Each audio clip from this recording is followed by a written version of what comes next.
start this off by repeating something Joe Biden said on August 17th. He said, Americans are not going to fight a war in Afghanistan the Afghans themselves are not willing to fight in.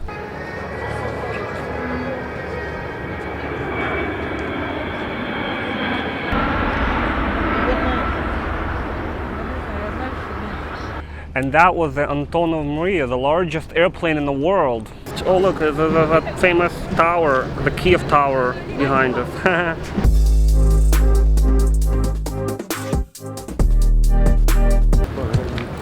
Where's my camera?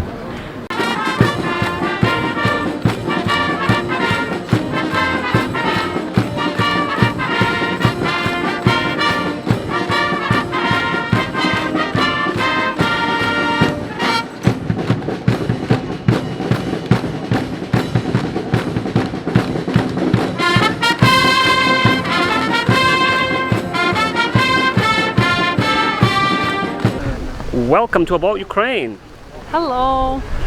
It's Vitaly with Irочка here, and today we are on Maidan Nезалежності on a very, very special day. It's the 30th year anniversary of Ukraine's founding, or not Ukraine's founding, actually that's a misleading thing. It's not like Ukraine's birth or any of that. It's actually more like of a rebirth, because as everybody knows, Kiev's Rus is about 1,000 years old, and Ukraine as a nation existed even in the 1920s, and they even issued passports to people. This event is related to, you know, the breakup of the Soviet Union, obviously, and the two other countries, the behemoths that were part of it, Belarus and Russia. And incidentally, it's also been 30 years since the coup in Moscow, the famous coup that sort of promised democracy in Russia. And same goes for Belarus. Last August, we had a revolution that was supposed to happen against the Belarusian president, Alexander Lukashenko, which did not happen. And it goes a lot to show that what has happened in these two countries is vastly different than what happened in Ukraine. What I want to really say is that Maidan in 2014 was a huge turning point in Ukrainian history, and it cannot be underestimated. Right below us we have this the Nebesnya Sotnya monument, a monument to the people that died during the Maidan Revolution. What can we say about Belarus and Russia in the matter? What can we say about these two countries? The people can't protest, they can't stand up for their rights. Like, what's going on? I mean, we saw that protests also happened in Myanmar, I believe that was last year, and protests also happened in Venezuela where people were killed, and you know, to a much larger degree than there were in Belarus, and people were killed on Maidan as well. Let's not forget any of that, that these people gave their lives. But the thing is, people took it all the way till the end. They did not give up until, not to say that the power was in their hands, but until they reached the goals. The goals that they set out for themselves, that we want some level, some degree of democracy. We want some of it. We don't want all of it, like right away. We want some of it. A chance, right? We want a chance. And it's a powerful thing. You imagine how much time they have to repeat all these movements to make it the same. They have the same rhythm everywhere, and it looks very cool.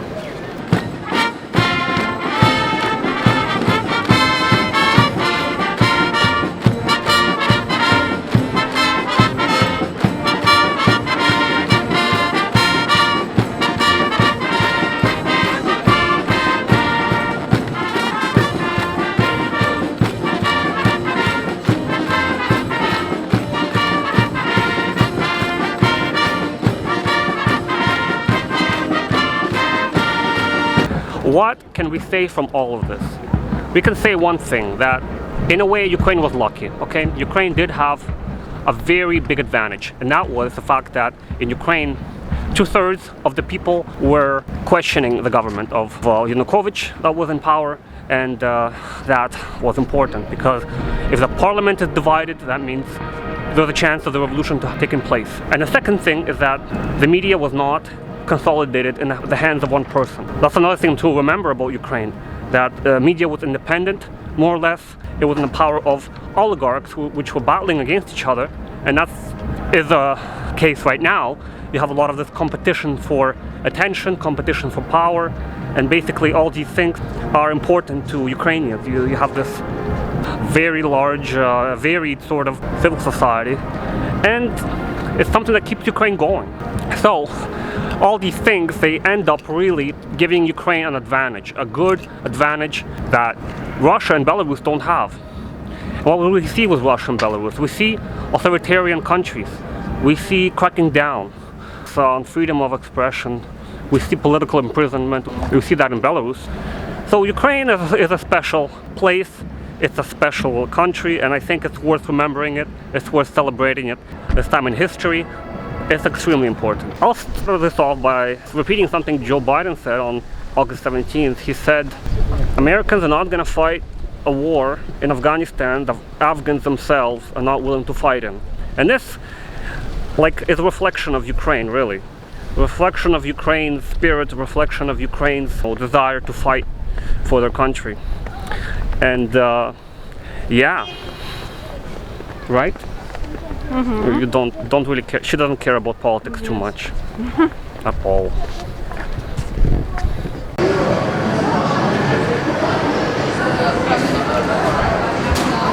You can get beer on tap. You can get beer on tap in both of those restaurants. Fast food restaurants. It's like a regular fast food food court over here where we're at, and you can get beer in both of these places. Pretty cool.